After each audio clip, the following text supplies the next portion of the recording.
Welcome to another episode of In Conversation with Roy, a Global Leaders podcast vlog series. It is a forum in which we interact with global leaders and mavericks around the world and try and dissect their views and perspectives on topics and themes that truly matter. And in doing so, I have the absolute privilege of having two exemplary guests on the show today, starting with Dr. Mario Garcia, who's one of the world's most celebrated news design guru, a very respected media consultant, and a best-selling author of many books, including his last book, Consulting with Heart. If I have to just give the audience a sneak preview in terms of an online review for his book, quote unquote, I read, Garcia nails the human side of consulting, vulnerability as a strategy, game changer. Read it if you are questioning the always on the grind antidote to soulless frameworks. Amazing, Dr. Garcia. Congratulations. And it's great to have you again on the show. Thank you so much. I'm honored to be here again, Roy. Pleasure. And moving on to my second guest, we have Ankur Mehra, an ex-army man, ex-Facebook, and emerging evangelist in the content creator space, and a best-selling author with his last book, Pixels to Profit. And if I may again, for the audience's consumption, just try and give you a sneak preview, quote unquote. There's no fluff, just actionable advice, thoughtful strategies, and a deep understanding of what it takes to grow sustainably in the digital world. It doesn't romanticize the hustle, it prepares you for it. What also stands out is the author's empathy for creators, the burnout, algorithm pressures, and the constant reinvention. Congratulations, Ankur, and a warm welcome onto the show. Thank you. Thank you. Thank you very much for having me over here, Roy. It's a pleasure. And great meeting you, Dr. Mario. Absolutely. Wonderful. A pleasure to be with you. Let me try and start off with a quote by Andrew Davis, which I believe is well encompassing. He said, content builds relationships, relationships builds trust, and trust drives the revenues. So in this changing times of content, viral content, fake content, should it be censored content, or is this content, right? It is at the centerpiece of all media space. So as per a recent report, really, the global advertiser spend is poised to reach more than 1 trillion USD, out of which social media is the largest single category with a share of 22%, followed by TV with 19.6%, and the retail media at a humble 14%. The Middle East advertising and the entertainment market is poised to reach 48.3 billion USD in this year itself, which is then led by gaming, then audio, which is again podcasts and streaming, and then of course AI native advertising. So in the context of all of this background, I would love to have your initial 60 seconds of a summary of what you feel about it, coinciding with a theme for the show, which is dissecting the media ecosystem, optimism, convergence, and probably an identity crisis. Dr. Mario, 60 seconds, please. Yeah, this is a subject that is very dear to me as a person who spends every week in a different newsroom. I have just completed my tour of Asia. I have been in Singapore and Indonesia, then also worked in Europe, in Germany. And content, the definition of content is changing very dramatically because content creation has always been defined in very specific niches, you know. The world that I'm in media, journalistic content is the story, you know, and sometimes the longer the story, the better the story. And in the mind of a traditional journalist, content is a good story, as it should be. But what's happening? Content now is redefined to be scannable material. TikTok is content, social media is content. And so the whole definition of what content is redefines the craft of journalism as well. I was just in a meeting in New York with Syracuse University, where I taught for many years, and now they are creating a center for the creator economy. And that center within the Newhouse Journalism School is going to address the issue that there are influencers and social media content creators that need to be trained because their content is valuable. They have followers, and their content sometimes bring people to the quote unquote legitimate content. And so when I do my workshops now, I say the most important part of the headline is how shareable is it? The more people that share that content, which is done through social media and influencers, the more traffic you're going to bring to the traditional story. But you have journalists. Journalists, as I always say, love to write about change, but they are the last to join it. So you have journalists who are fighting this new definition of content. What appears in TikTok, if I have a four scannable images on TikTok or a short video about what happened last night in the Ukraine, is that content? Of course it is. And it's Mm. going to be scanned and looked at by many people. So we are in the midst of redefining what content is. Lovely. Great thoughts, Dr. Mario. Ankur, your take on it? Yeah, and I could not agree more with what Dr. Mario said. Obviously, the content, the word content itself is going through this whole change of how it was perceived and built earlier, consumed earlier, to where it is heading now. Mhm. And to Dr. Mario's point, yes, we've seen it on and on, again and again, over and over again, in most of the major, let's say, world events right now. Citizen journalism, or journalism on the ground zero, has become one of the most powerful ways of storytelling, and that is kind of proven to be much better than even traditional or legacy media, so to say.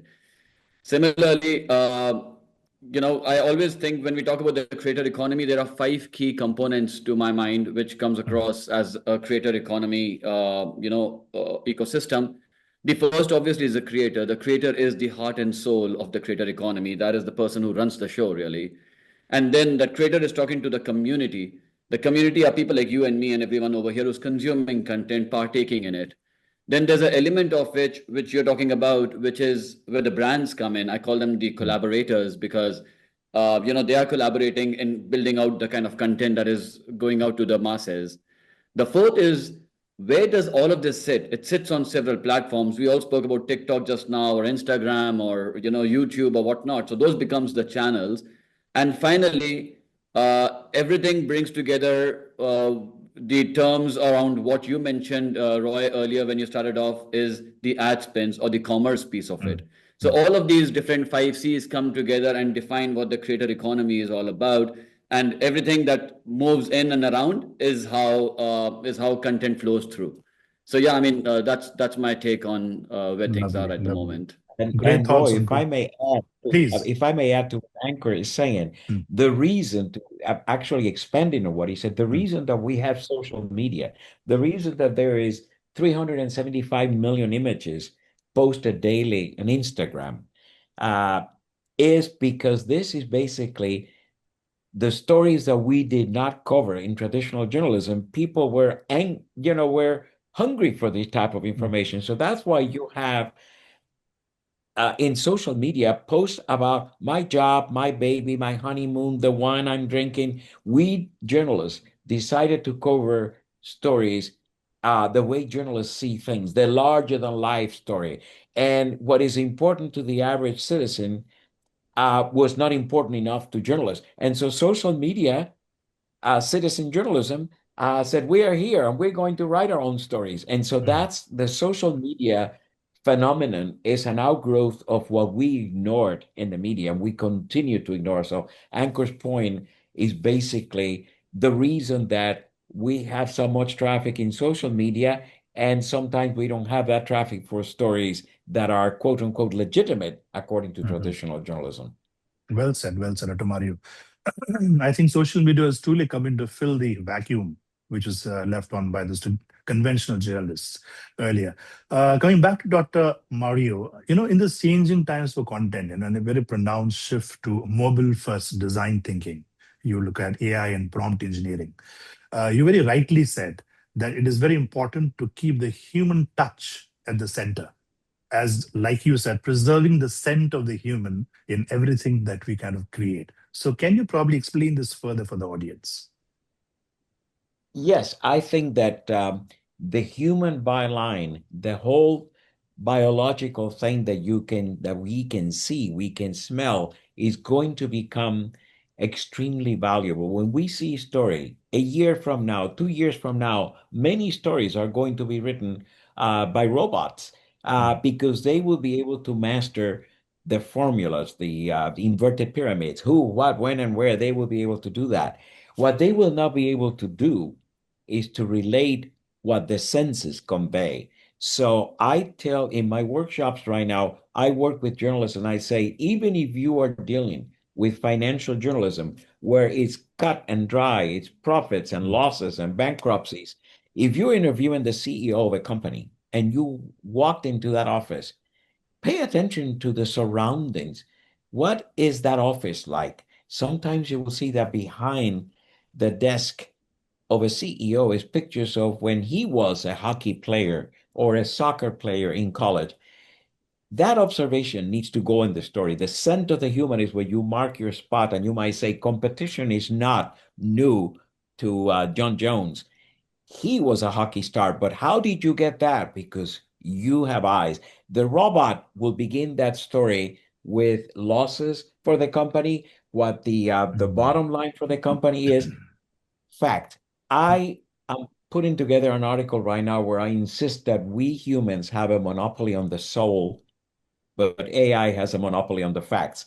Working those two things together are going to be how mm, content will be created in the future. AI is here to stay, and I always refer to it as a crane. We are the mm, humans who have the soul, opinions.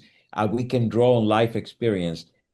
These are basically robots are zombies with a great deal of information. They dwell not in a live environment, but in a server.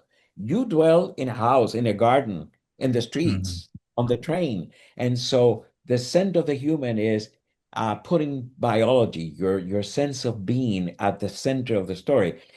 Again, journalists who have not recovered from the influx of social media suddenly are seeing the craft changing. More stories will be written in the first mm, person. I was there. You're beginning to read stories from Gaza that begin with, as you enter Gaza, you could see hunger in the face of children. yeah, Well, that is dramatic. And when I went to journalism school, they would say too overly dramatic. Right now, that is what told you there was a human there. You could see hunger in the face mm, because the robots are going to begin with 25,000 children have gone without a meal in Gaza mm. today. That's not going to do it. So good enough is not going to be just presenting the fact.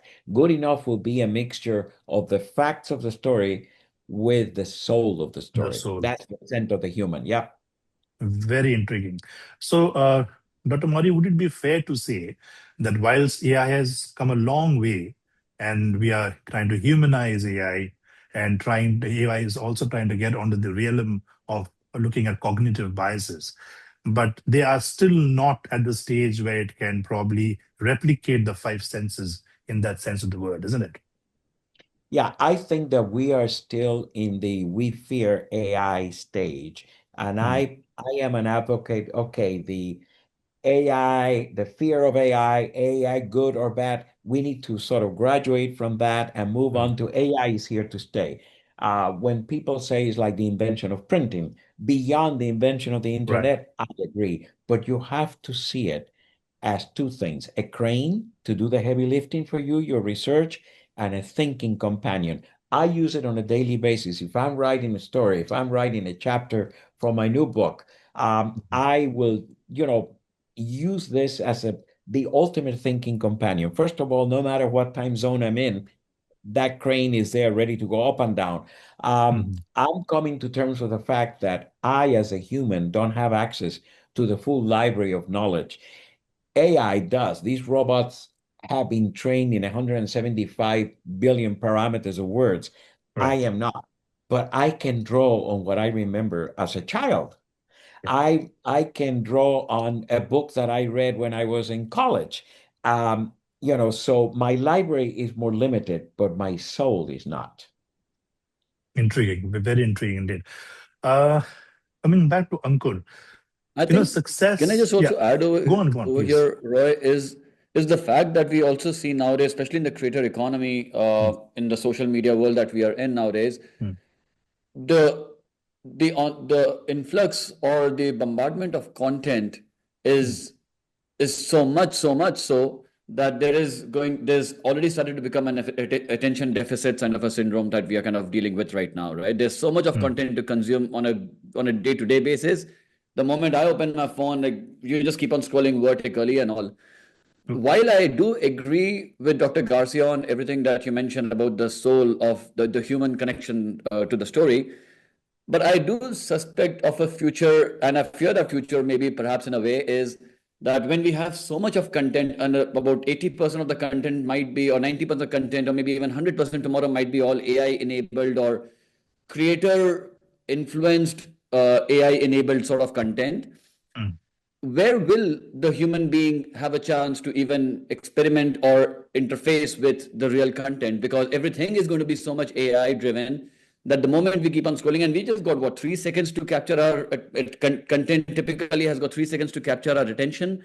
mm, And it's, if it's going to be continuous flow of AI led content, when do we get to the soul piece of the story in any ways? Because I feel like we might just be very superficial in the way we start consuming content sooner or later. So when it comes to reading a book, for example, then it makes a lot of difference, because then you're actually doing a lot of intent watching, intent reading. But when you're mm. just casually scrolling and holding your phone vertically, you're just going like literally like a robot reading a robot content, or like consuming robotic content. So you yourself end up becoming a robot who's consuming that sort of content robotically.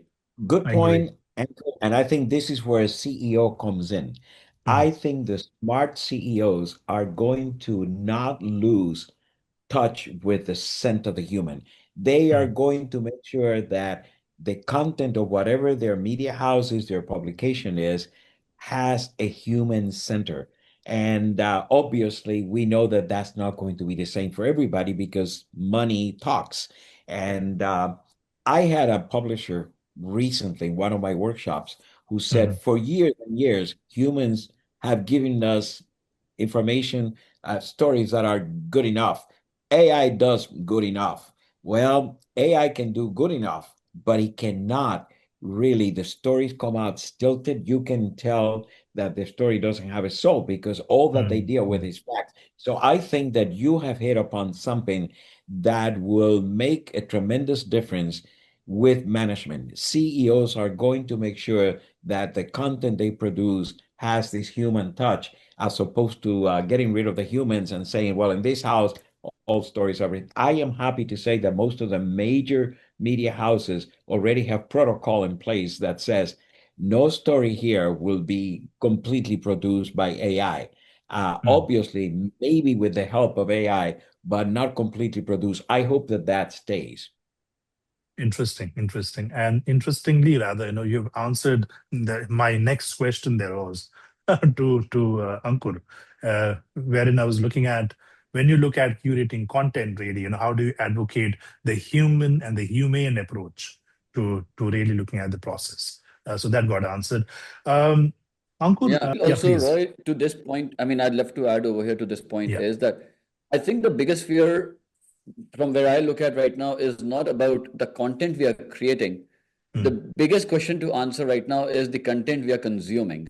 mm, As consumers on the social platforms, when you go into the social, our attention deficit is lesser than a goldfish right now. I mean, we are horrible in terms of like sticking onto content. And what's leading to us is the fact that even if I watch, and it's my own personal example, I scroll continuously vertical, there might be a bit of a, let's say, a stand-up comedy content that really catches my eye or catches my humor, might stop over there for a second.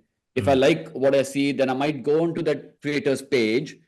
Might, if there's a particular series that they're doing or something like that, I might even go ahead and follow that page temporarily, consume the content over there. The moment I'm done, I will audit my other, in some time I will start auditing my other channels that I follow or mm, not, mm. try to clean up, try to move away from, reducing Right. my overall subscription channels, etc.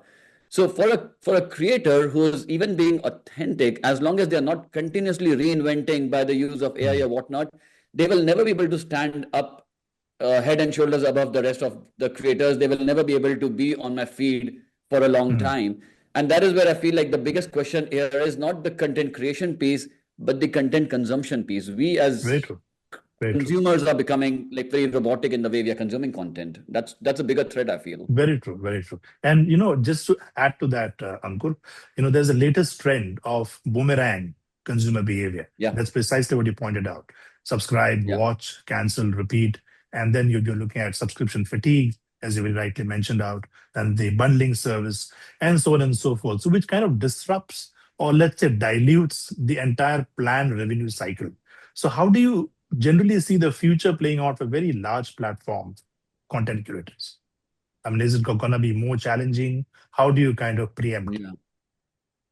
I think as long as we change our mindset, and I'm talking about from a creator lens again, but if as much as long as we can change our mindset from saying that, if audiences come in and they churn out, churning should be taken as feedback rather than taking on or being considered that we don't have enough following or something. As long as you, as a creator, if you have, let's say, followers coming in and they're churning out, it probably would be a good signal to take as a feedback to say something is not clicking with my audiences, because repeatability or continuous revisits to my page and repeatability of my content is normally would happen because either the content is resonating well or there's a trust factor with the particular creator. There's an authenticity or a trust factor, a faith factor with the creator. That's why people are coming back again and consumes the same kind of content.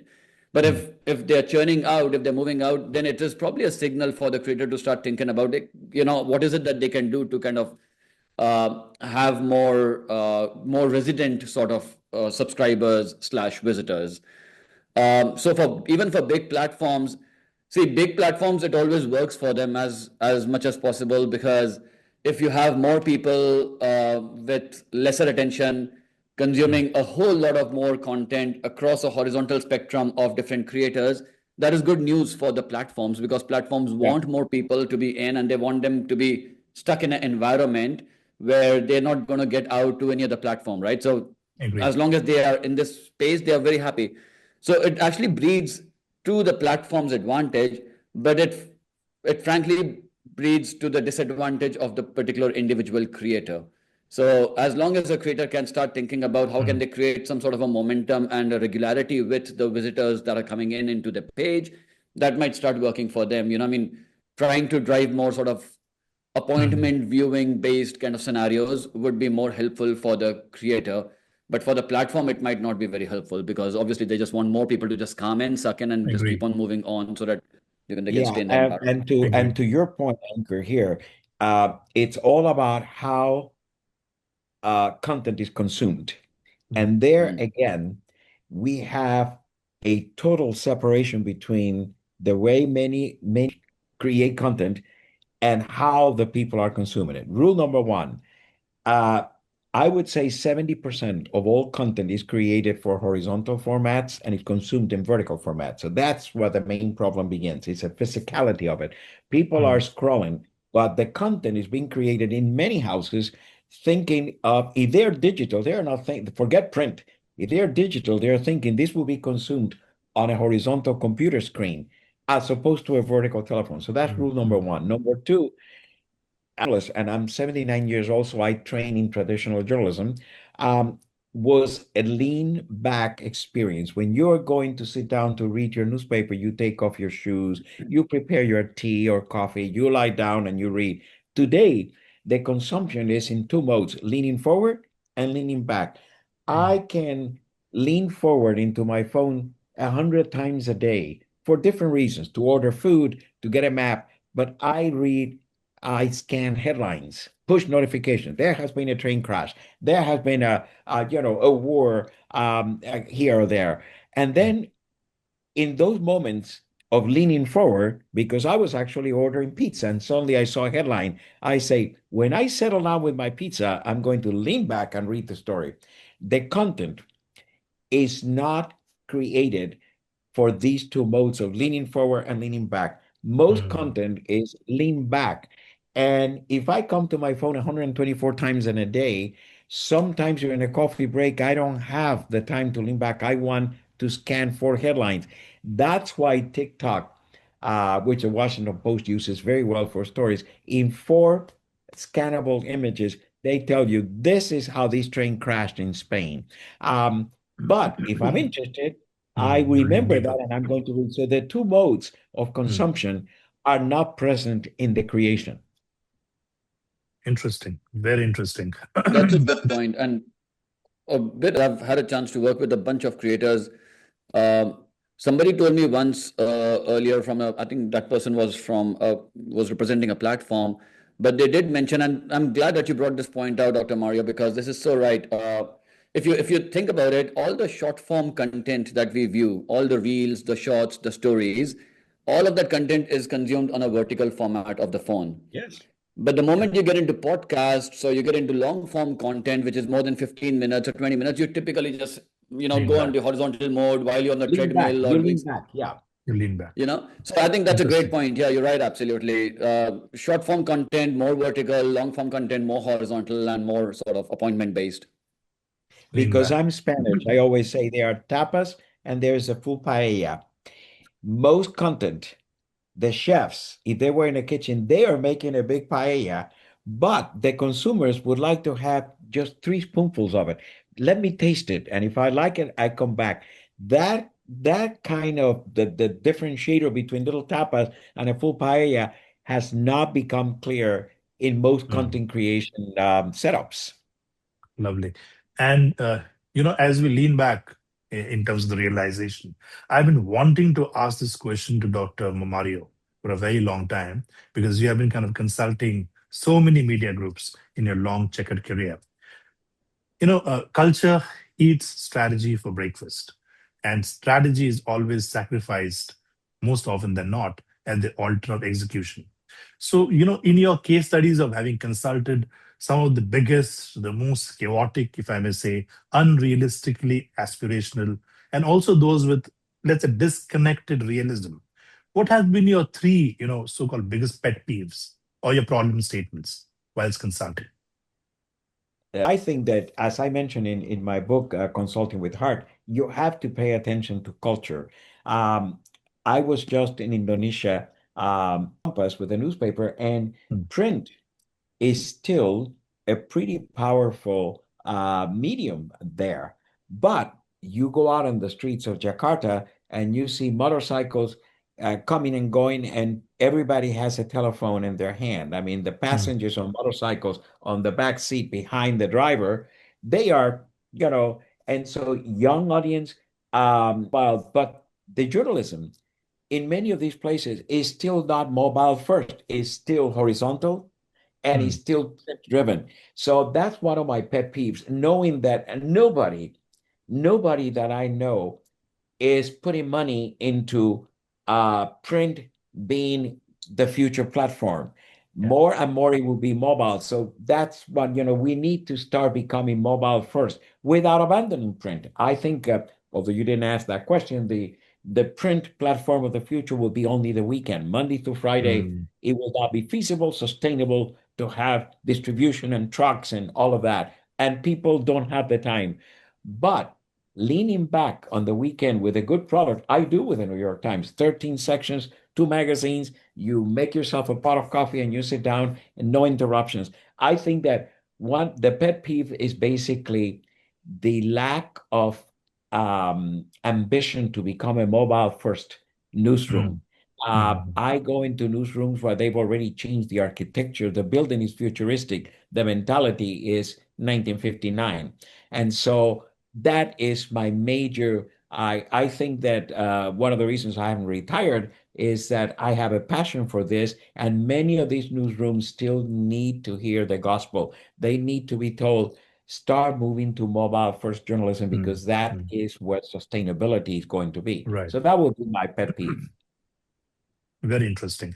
Ankur, I was just, going through a LinkedIn post probably a couple of weeks back, and that particular post by one marketing maverick, really back from India, I think. I think that kept on lingering, and I thought of asking you. He wrote, that if you look at getting the key attention, that gets you noticed. Distribution gets you funded, and ownership is what lets you survive. So most creators are still renting reach. Only a few are owning worlds. And that is a separation that will be the to go path going forward in the next 5 to 10 years. So what's your take on it?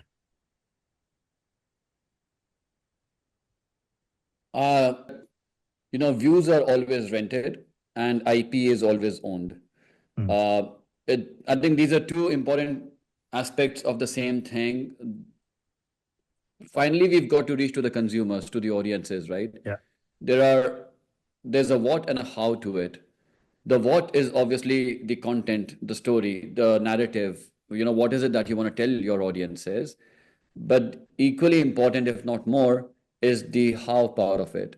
Whether you're going to go the vertical format, you're going to go the horizontal format, whether you're going to go Mm, long form, short form, which language are you going to be using, what kind of lighting are we going to be using, what kind of platform are we going to be using. mm, So I think there's always going to be this balance that any creator has to kind of work on while they are, while there's a part of the rental part, the rented part, which is the views part, there's also the owned part, which is the IP part. So making sure mm. that there is a hard balance between both the sides of the spectrum is Mm. essentially important for any creator, any storyteller to do. So Right. yeah, I And mean, I trying don't to, think it's a either yeah, or. I think it's a mm, it's a complementary model, it's a but I think from balance. a creator point should be acing both. Yeah, sorry, Got it. you Got were it. saying. And if you have to probably take this argument further, if you look at it purely from a funding perspective, and if you look at the Shark Tanks, so they generally bet on IP that compounds, and they don't kind of rely on the engagement rates. So would you agree as a content creator that the views are not only the only success criteria, but that has changed now? No, definitely not. I think views are important, but they don't define the success or the longevity of the content. You might have see views are also sort of in a way attention seekers, right? I mean, if you create a particular story, if you create a particular sort of a drama, if there's a little bit of you know there's a bit of a dramatization to the whole thing, or there's a bit Mm, of a ah moment to something, you will get a lot of views. The importance is how do you sustain those views, and that sustainability of the views, the repeatability of the views comes in when mm, when you've actually built some trust with the audiences that you're talking to, and that can happen over a period of time or with a very unique IP that you've created in terms of your own right. storytelling, which is only Right. unique to who you are and how you are. So I think views are kind of fleeting, if you may, but engagement or comments or likes or shares or things like that, where people are sending you DMs or messages, I think those are the areas which are sort of more gravitational, in my opinion, and something which Yes. when I speak to VCs or investors, most of them would say that views are not the barometer that they're looking at this moment. What they would still look for is what kind of an engagement is happening on the pieces of content. What kind of a Mm, creative approach has been taken to the piece of content? right. What is that IP that is being generated? Even if though the content could be very similar. See, it's a bad example to give, but there are only as many, let's say, train accidents happening in a particular frame of time, right? Mm, mm, Now, everybody is talking about those things, but what is it that you're saying? And because it's a sensational piece of news, which is, let's say, a train accident, it will capture a lot of views initially. right. But how can you continue to have those views on a sustained period of time is going to be because of the IP that you're creating, because of the originality of your idea and your thought and expression. And that can only come when you are very true to who you are and very true to the audiences that you represent in that space. And Very fair. also, Very fair. how, to that point, how you update that story. In the mentality of many media houses, especially with editors of a certain age who still think print, you put in the story about the train derailment, and now you go off to your coffee break and whatever, thinking that stories have long legs in a 24-hour cycle. Well, if I read your first report about that train derailment at 7 o'clock in the morning when I woke up, at 10 Mhm. o'clock during my first coffee break, I want to see your update of the story. Where is the update of the story? Because in 3 hours, something has happened. That is at the core of what Anchor is talking about. First of all, update stories. We don't deal with editions anymore, tomorrow's newspaper, or for television, the 6 o'clock broadcast. We deal with stories, and some stories die in 2 hours. There is no more story. Others last for days, and you have to keep updating. That's number I one. The agree. second one is how you present the story. Many of the stories that are dumped into the phone are written in a print style.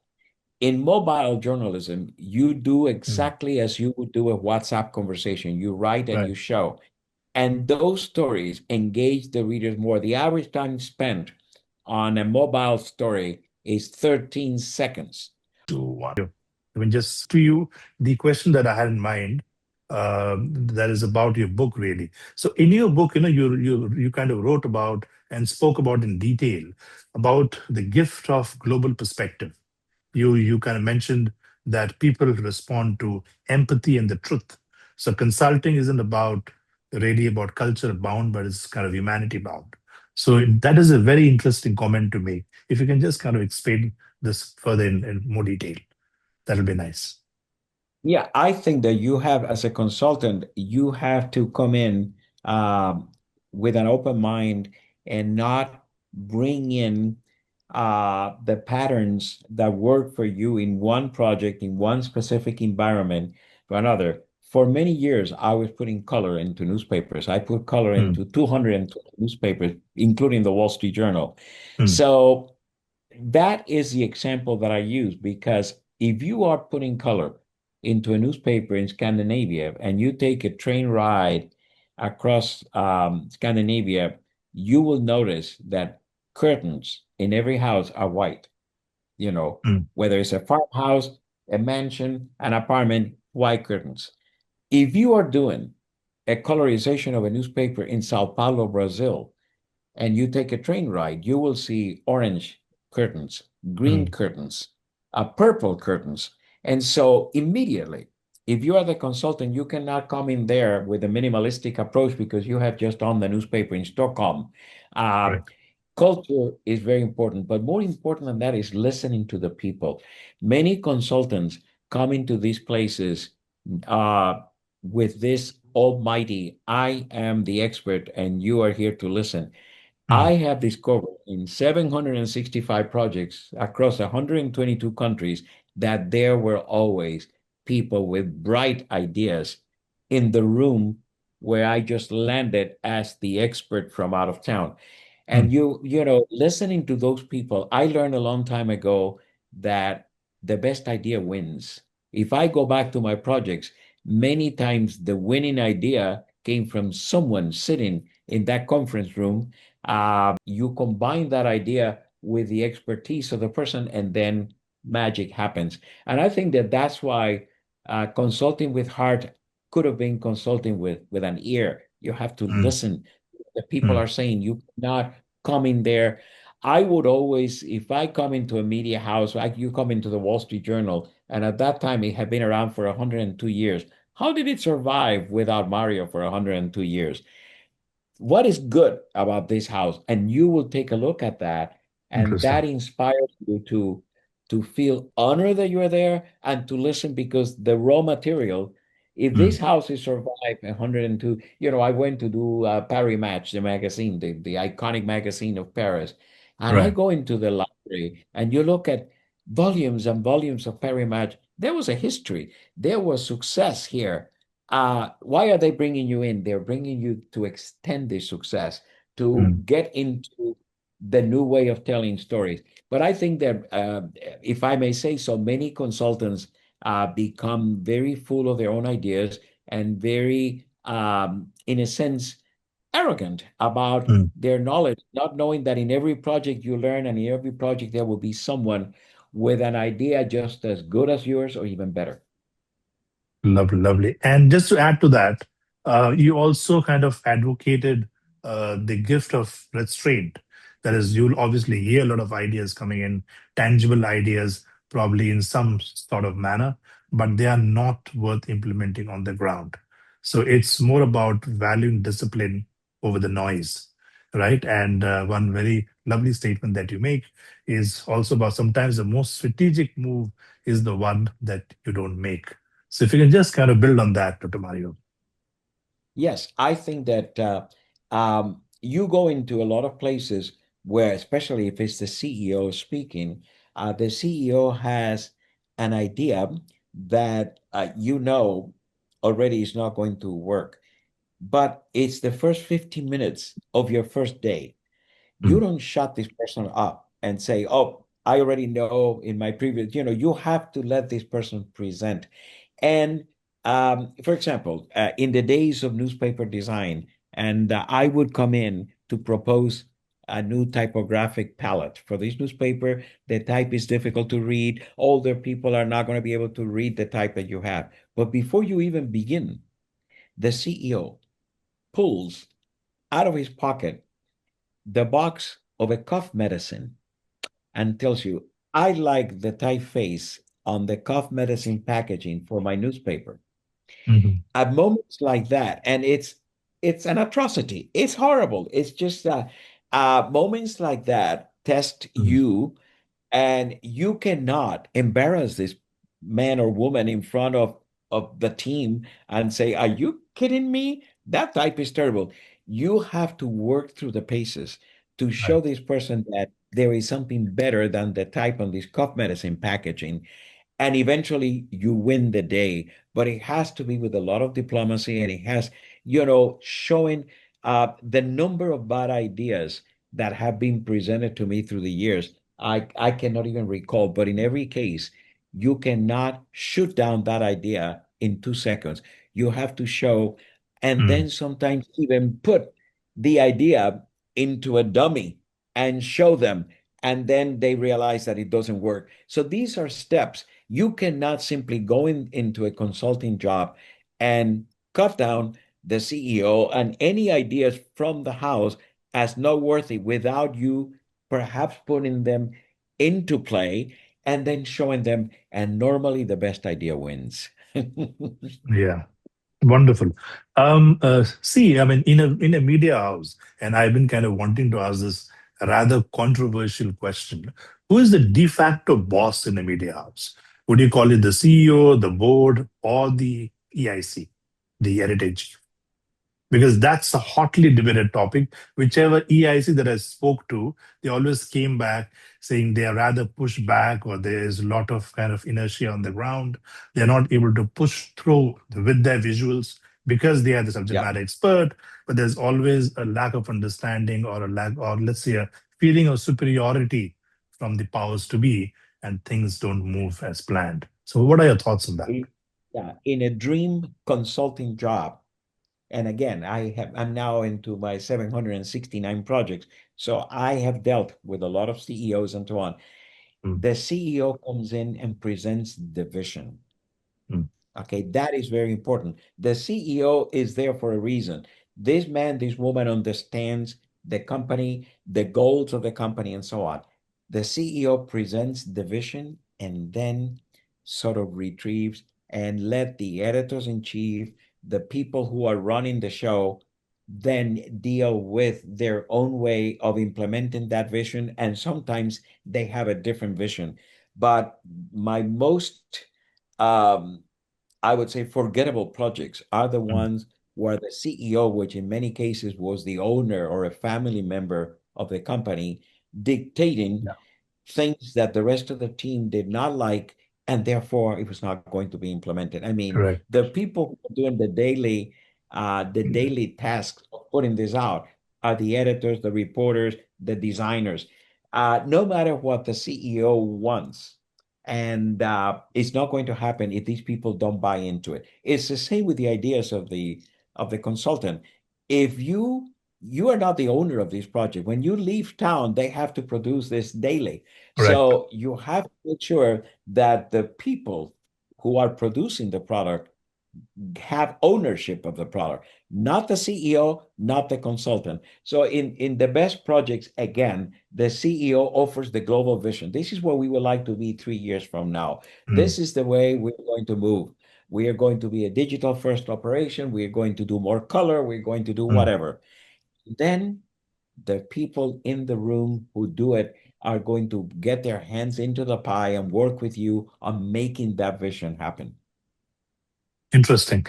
But yeah, I think it's easier said Right. than done, because I've been through a lot of case studies on my own, really. So I'll not name the brand, but then I've had a ringside view of working very closely with boards and probably being able to hire across the board, really, from CEOs to CROs to EICs, the whole org, really. And I've seen that it generally becomes a game of managing decline rather than managing growth. And the main reason for that is it's always top down. And the EICs will then leave, content suffers, the vision gets fractured, back to square one, and the whole story can repeats again. So I think, as you rightly mentioned, in a very ideal setting, probably that should be the case. Yep. Tell me Uh, one thing, though. I'm very curious now after hearing this from Dr. Mario and yourself. Very curious for a question for the both of you, actually.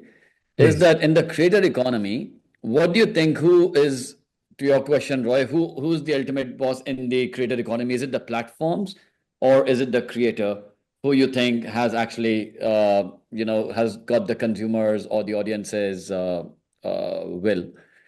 And I ask you that because there might be a bunch of great creators on platforms like we never go to. Hmm. So, who owns the audiences finally? Was it the creators or the platforms? Dr. Mario, you like to I, take it? I would dare say that uh, dependent, many creators have created a brand for themselves Hmm. that really carries a lot of weight. And in that case, I think that those creators have the call the shots. Way it should be. In some cases, in the new content environment of social media and so on, the CEOs are somewhat removed from the audience, Right. but the creators know their audience. They created a brand. They know Hmm. exactly who's following them, how they are interpreting and consuming this content. So I would there in a perfect project, I think the creators are going to call the shots and have control, with the CEO being understanding and supportive, but not being the decisive factor on that content. Correct. So the Maybe And I CEOs that is the become, so the platforms are the CEOs and the content creators are the editors in chief, right? yeah, exactly. Absolutely. Exactly. Absolutely. I think it is, I mean, whether it's a newsroom or probably you are a content curation firm, really, the guy who's at the front and center of strategy, tactical and ops of putting content forward. And then probably there's a backward kind of integration of what kind of product verticals you look at, platforms and what have you, to look at the monetization journey. The moment you flip it and say P&L comes first, and then I look at content and the platform will follow. That's, I think, where we kind of lose the game. That's And also my the learning. commercial part of it. As CEO, wants to make sure that there is business sustainability. So sometimes I have seen where the content creator of wonderful content is not thinking of what advertisers could advertise here. So the CEO comes in and says, listen, this content that you're created would have a wonderful sponsor with this particular advertiser. Content creators traditionally do not think of the business side of the operation. CEOs Mm. Yeah, the do. creator. So I think that that is where a CEO can come in and exercise a little bit of control Mm. by just dealing with the content creator on attracting business partners who would support this endeavor. Correct. Yeah. And I Fair. think it's very Fair. interesting, though, that you mentioned this because Mm. increasingly what's happening also is that ads are becoming the content themselves. Like a lot of times, the line between advertisements and content is now blurring. In fact, it's now vanishing. And more creators, you will find who are making excellent branded content where they could take a piece of really boring stuff like a bottle like this or a coffee mug and could actually build or spin off great Mm. storytelling or great Yeah. Yeah. content from that onwards. Mm. So that is a very interesting trend which is coming up now where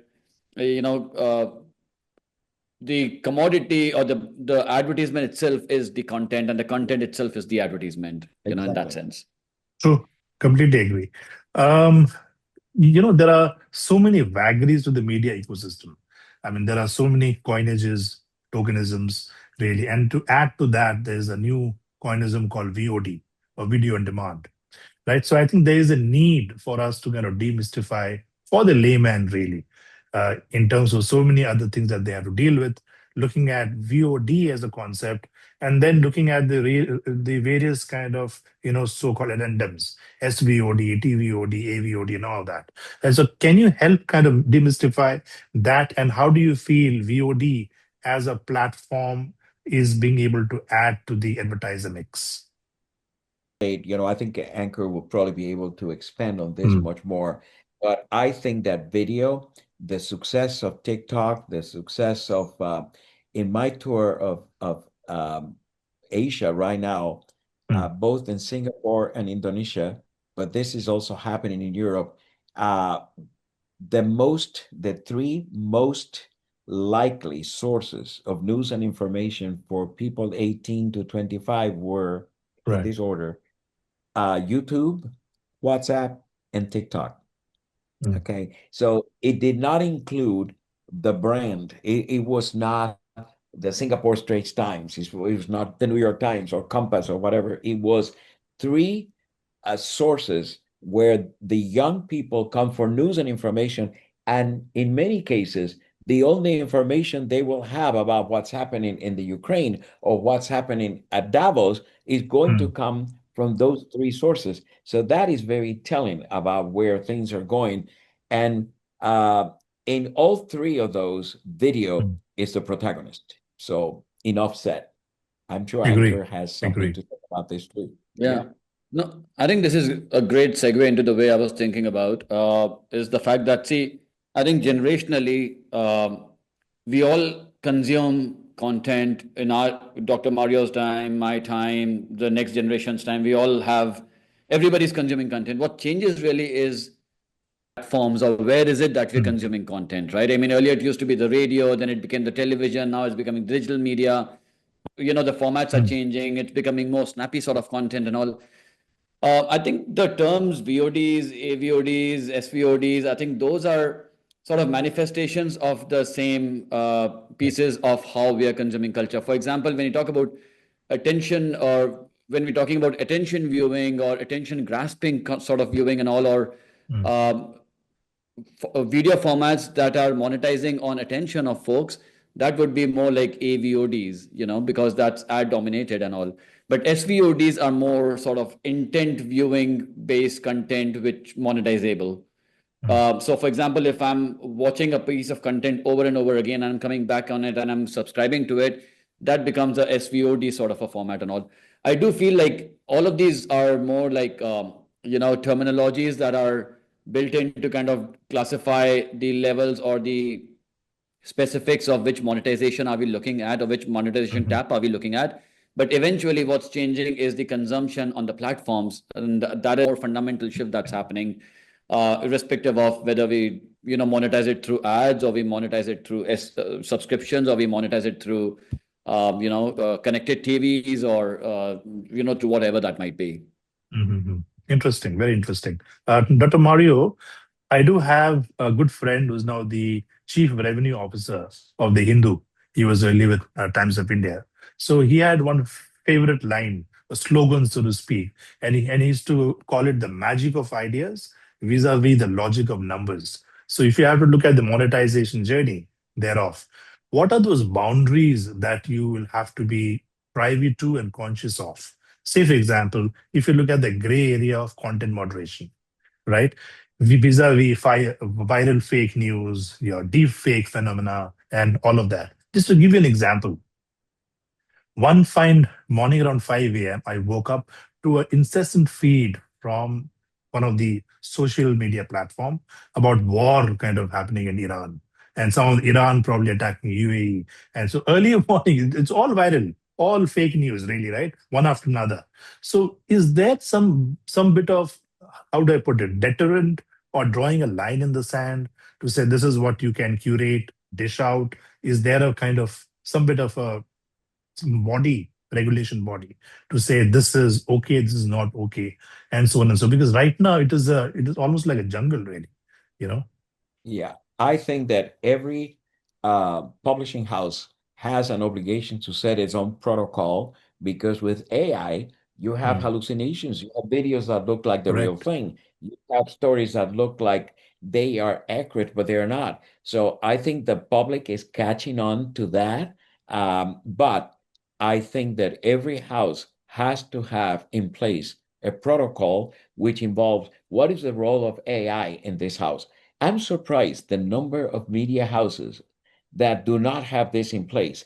And it's a working document that you can upgrade every week and Mm, update it and so on. But you need to already have an idea of if I'm coming to work in your company as a reporter, I'm mm, new. I need to know on the first hour there, what is the role of AI here? How can I use it? And if I use it, how do I need to credit it? I think that companies that do not have this are going to run the risk of a very unscrupulous reporter taking material from AI, and then when that is discovered, the entire media house, the entire brand could be accused of robots are writing stories for this mm, company. mm, That's not the case. It was one reporter. But if you did not have the protocol in place to tell this reporter how AI is used in this particular house, and I think this document needs to be public. I think publishers have an obligation of telling the readers yeah. in this particular publication, no story will ever be written totally by AI, Mm, but mm, we will use AI for research and what always humans vetting it at the end. And mm, the process of AI begins with a human. Everything that AI knows came mm, from humans. Then you get material from AI, you have to review it. But at mm, the end of the day, AI, gives you what it can find. A human can give you what it can feel. And true. once you understand that difference, and the audience understands that difference, then you're going to be able to live with AI as a tool that it is, Mm. but not use it without any kind of control or scrutiny. Yeah, the moot point is that probably for structured media houses or very large platform creators, there's so much at stake for them to be able to do things right and within the purview of certain regulations. But how do you look at capping those innumerable sprouting of, your YouTube channels or Instagram handles or TikTok handles and all of that, wherein they will say, as from a constitutional right of freedom of speech and expression, I can do anything, and that's what has further propagated all your viral news, fake news, deep fake news, Exactly, and so on and so exactly. forth. Yeah. I think that the bombardment of information, the boomerang of information is such that I think that the survival of media companies will be those who can prove and sustain accuracy. It was Mhm, always important. But um, I believe that right now CEOs have to put a special premium on accuracy in the mm, era of AI because you have these zombies writing stories and you have your humans writing stories.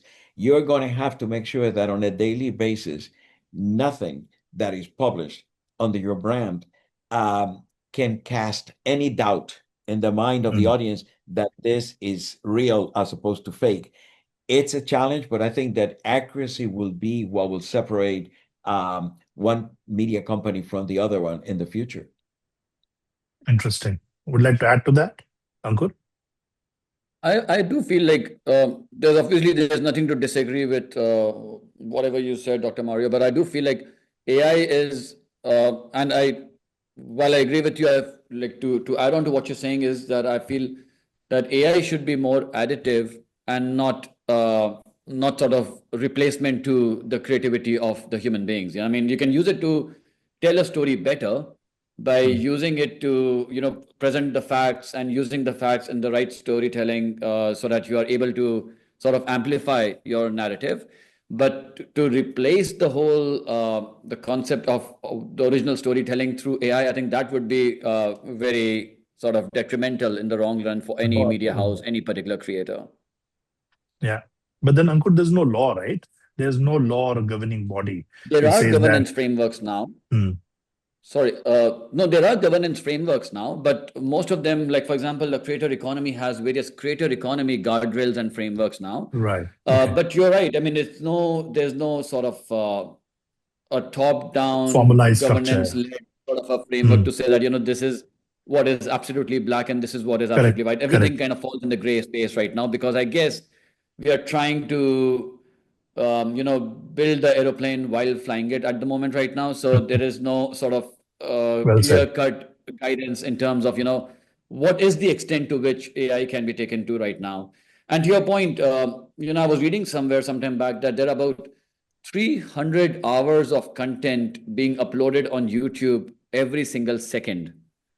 Imagine the amount of volume of content that we're talking about right now. And a Mm. lot of that content is going to come from sort of AI enabled content.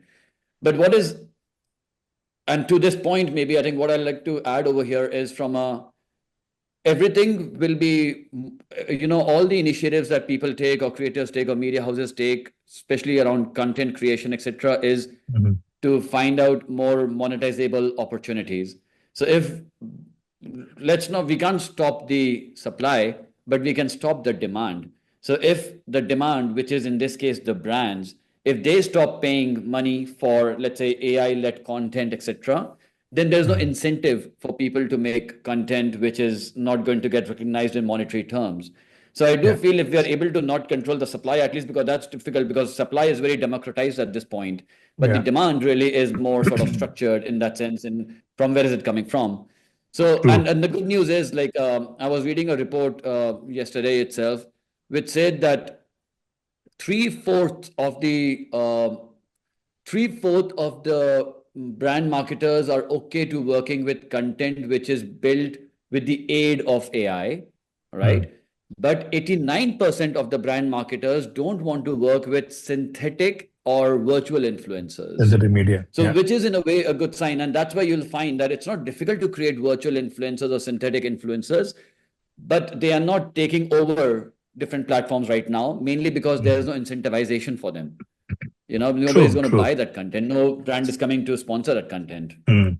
So the sad part, Ankur, is that whilst I might be playing the devil's advocate here, but on the demand quotient, the demand is huge because people like drama, people like that excitement of looking at partaking different kind of news, and and that's where your reality shows and your Shark Tanks and the award shows and all of that have their own meaning. So I think the demand and supply conundrum might not be true in this sense because those guardrails Yeah. are not really robust enough.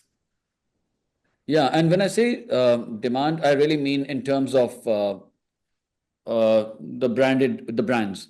Branded. I'm not talking about really audiences because audiences obviously want to see what is appealing and what is Correct. interesting and what is Correct. exciting at this moment. But I'm more talking about in terms of responsible brands actually sponsoring content on the platform, which is a very major source of income for the creators right now on the platforms. Lovely, lovely thoughts. So, just a segue to the last segment of this show, and these are, some questions that is coming from the audience. So, let me start off with a question from media faculty with Cambridge International School, Dubai. He goes by the name of Preet Walser Emmanuel, and this is a question to Dr. Mario.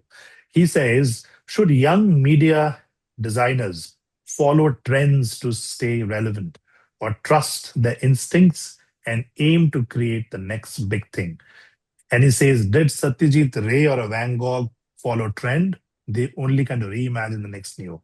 Your thoughts on it? I think that I train my students at Columbia University to be very aware of the trends. But the best way to follow a trend is when you have the foundation of what is there. One of the reasons that I titled my book 2 books ago, The Story, is because the one thing that hasn't changed in my 57 years in this business is if you have a good story, no matter how you present it, the world will follow you. If Right. you have a bad story, you can dress it up in any way you want, and people are going to quit after the first paragraph. So the trends are important because you are working for a company that probably wants you to be aware of them. But in terms of writing a story, there are some essentials that are exactly the same as they were before. If you are designing a page or designing a website, there are four components that every designer has to follow. First of all, is going to be the grid. What is the physical property of the screen or the page? The color palette, the typography, and Mm. finally, you have to be aware of is the design appropriate for the content?